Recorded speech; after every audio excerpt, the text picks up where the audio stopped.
Salam sejahtera dalam Tuhan Yesus Bapak Ibu. Saya berharap Bapak Ibu tidak menjadi bosan dengan apa yang saya sampaikan tentang ditawan oleh Roh. Kenapa?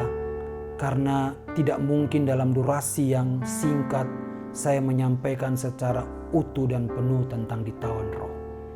Sebab itu saya membaginya dalam beberapa kali jurnal supaya bisa menyampaikan secara utuh.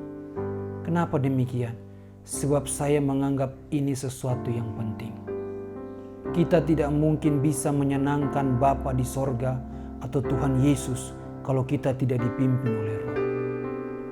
Kita sudah merasa dipimpin Roh saja, kadang-kadang kita masih gagal, terbengkalai, tidak setujuan atau tidak seselera dengan Bapa di sorga. Kadang-kadang kita merasa kita sudah dipimpin Roh. Kadang-kadang kita merasa bahwa kita sudah dipimpin oleh kehendak Allah. Tapi kadang-kadang perasaan kita juga salah. Sebab itu Bapak Ibu butuh kepekaan lebih.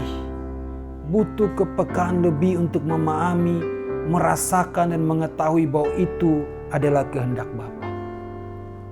Kenapa saya berkata begitu? Karena banyak orang yang merasa sudah dipimpin Roh. Karena banyak orang merasa bahwa Roh Kudus telah menuntun dia mengerjakan ini dan itu. Padahal sebenarnya bukan Roh Kudus, tapi hanya karena perasaannya semata yang ingin mengerjakan itu. Dan itu berbahaya Bapak Ibu. Itu sangat riskan. Kadang kita merasa sudah berbuat banyak bagi pekerjaan Tuhan karena kita sudah dipimpin Roh untuk mengerjakan itu. Kita merasa bahwa Roh menuntun kita untuk mengerjakan hal ini dan hal itu. Dan kita merasa bahwa kita sudah terlibat banyak dalam pekerjaan Tuhan. Padahal sebenarnya Tuhan tidak pernah menginstruksikan kita mengerjakan itu. Sebab itu Bapak Ibu mesti benar-benar mengenal. Mesti benar-benar peka. Ini tuntunan Roh. Ini suara Tuhan atau bukan. Sebab kalau ini suara Tuhan, pasti kita melakukannya dengan penuh tuntunan dan pimpinan Roh. Memang sungguh sulit untuk membedakan apa itu pimpinan Roh. Memang sungguh sulit membedakan bagaimana tuntunan Roh itu.